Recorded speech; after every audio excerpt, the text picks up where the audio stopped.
22, and then John Simpson onto the leaderboard position at Ballaugh as well. This is Stephen Harper, he's here, 22. The race leader at Ramsey is number 22, Dennis Booth, by the margin of 5.5 seconds. So it is true. It's got to be true now. Number 5, very sedately through there, Michael Sweeney, but Dennis Booth leads this race at Ramsey by the margin of 5.43 seconds. From in second place, number 3, Wayne Kerwin. In third, number 17, Ross Johnson, 59 seconds down on Wayne Kerwin. We then have in fourth place, number 9, Paul Smythe. He's 35 seconds down on Ross Johnson. Fifth, number 8, Stephen Harper, 42 seconds down on Paul Smythe. In sixth place, number 5, Michael Sweeney. He's 36 seconds down on Stephen Harper. And remember, you've still got number 31 to get here, John Simpson, who was holding on to that third. So here, Me Too might even overtake the previous race leader, Wayne Kerwin, if that is the pace. But Dave Clark is here now, getting the applause of the marshals, but he's got a lap and a bit to go. But certainly Dave's circulating steadily. A fourth place for him the other day in the 250 Classic. But Alan Jackson is here now at Ramsey, number 14, and it's sixth place for him at the moment. But the Moriwaki's sounding good, that left-hand exhaust system, and just listen to that go away. It goes away like a bullet. Former Grand Prix engine in that particular machine, and certainly Alan through and has had a good week as well with some nice finishes. 12 seconds he is down though on Stephen Harper, and that relegates Michael Sweeney, number 5, into 7th place. 24 seconds down on Alan Jackson. So keep your eyes and ears open to see what the difference will be, whether John Simpson, number 31, who was the fastest lap by a newcomer the other day, whether he can get up into that second place. If the Wayne Kerwin has got problems, maybe the arm out that he went away from Ramsey was an indication that he had. And here we have now, I think, number 31 is with us here. That's John Simpson, where he's still holding on to that third place, 26 seconds down on Wayne Kerwin. So it's Dennis Booth who on the last lap has absolutely taken this race by the scruff of the neck, and number 22, Dennis Booth, leads by 5 seconds here. Will there be any indication to Wayne Kerwin that that is the race position? He might be thinking he's cruising to the double, but now the race leader is 22, Dennis Booth. We have in third place number 31, John Simpson. He's 26 seconds down on Wayne Kerwin, so it's probably understandable that he might not be able to do anything about that. Complete the leaderboard then. In fourth place, 17, Ross Johnson. I don't think there'll be anybody apart from Carl Roberts who could upset anything. Or look at number 43 is going exceptionally well as well. There could be a top 6 on for him as 2 more machines come into Ramsey now. The first of these is 27, and then it's 18. So where do they? 27. There is Carl Roberts through. 7th place for him, Carl Roberts, 10 seconds down on Andy Lovett, who is holding on to that 6th place. So Carl Roberts up to 7th place. So Andrew Saw is another man who is coming through the field there, number 43, up to 4th place at Ballaugh Bridge. I don't think we'll have time to get him through. There's number 20 through, Dave Taylor, 12th place for him as well. Simon Perkin was the other machine that you heard in the background going through, number 18, Simon Perkin. So 11th for Simon and 12th for Dave Taylor, but Dave Taylor is just 3 seconds behind there, Simon Perkin. But with the news from Ramsey, it's Dennis Booth who is the new race leader. Back to the grandstand. Back here at the grandstand, well, we're just assimilating all that information which Roy has been giving us, and particularly the news that Andrew Saw in his rookie year here at the Manx Grand Prix is up into 4th place at Ballaugh Bridge on the 4th and final lap.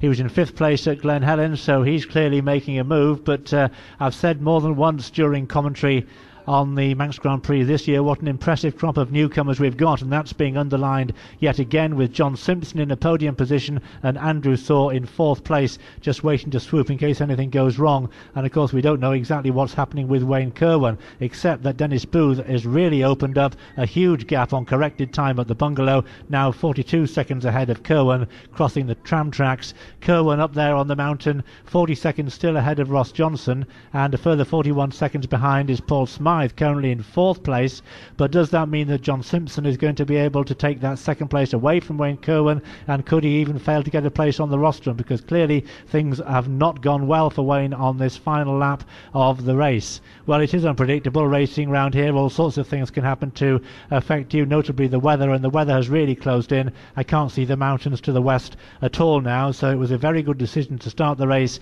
15 minutes early. It would not have been comfortable, and clearly it's been a real challenge for the riders out there. Here in Douglas, I don't think we've got any real clear appreciation of just how tricky the weather conditions and the road conditions have turned out to be. But the light is on for number 3, Wayne Kerwin at Cronknymona, for the 4th and final time in the Manx Senior Grand Prix of 2012. He will cross the line, and then we'll have to wait and see what's happening behind him. That's machine number 94, who's still got 1 lap of the mountain course to go. But at Governors is Wayne Kerwin at Governors Bridge for the 4th time. The checkered flag on the far side of Glen Crutchley Road is being prepared to welcome him home, but I don't think it's going to be. It certainly won't be in the winner's position this time. He's got the junior win under his belt. Let's get back to the business of the race. This is going to make things just that little bit clearer, and John Simpson, the newcomer from Northern Ireland, has finished his race, and he's moved above Wayne Kerwin. And does that mean he is the winner of the race? Does it mean it's the winner of the race because Dennis Booth has not made it to the finish? There's no sign of Dennis Booth. So 31 John Simpson, in his debut year at the Manx Grand Prix, is the winner of the senior race. What a sensational outcome that has turned out to be. John Simpson has won by 5 seconds from Wayne Kerwin, who retains 2nd place, and in 3rd place, well, of course, we're still waiting for Andy Saw. At the moment, Ross Johnson in 3rd, still waiting for Andy Saw. Down to Chris. If you'd have been here about 10 seconds ago, Charlie, they've just told him I've won. Yeah. Well done, that man there. Well done. Well, my goodness me, can't believe it. Get your gloves off, get your helmet off, we'll get the guys in. Charlie, get it confirmed. I think it was in 2nd and 3rd. Just confirm those two as now that I had. Right, okay. Hang on. We're still waiting for Andy Saw to appear, so we don't know exactly what's happening regarding the makeup of the 2nd and 3rd places. So until Andy Saw gets here, we're not 100% certain, but I think we can say that John Simpson, number 31, has sensationally won the Manx Senior Grand Prix, as 2 more riders just complete the 4th lap down below us here, and they are Simon Perkin and Carl Roberts. We've also seen number 82 David Clark complete the race, and also number 24 Andy Lovett. But Andrew Saw is now at Governors. Andy Saw is now at Governors. So are we going to see 2 newcomers on the senior podium in 2012? That again would be amazing. That's number 20 going through. There he is. Andrew Saw is through. So let's see exactly what the timekeepers can make of that.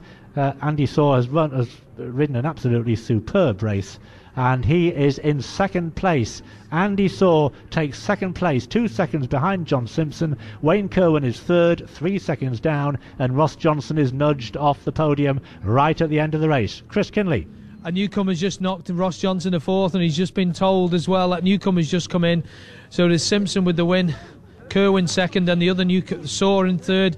So Ross, big disappointment for him, I'm sure there is, but never mind. But John Simpson on the phone at the moment. I don't know who he's on the phone to. I don't want to really be part of. Is it the boss?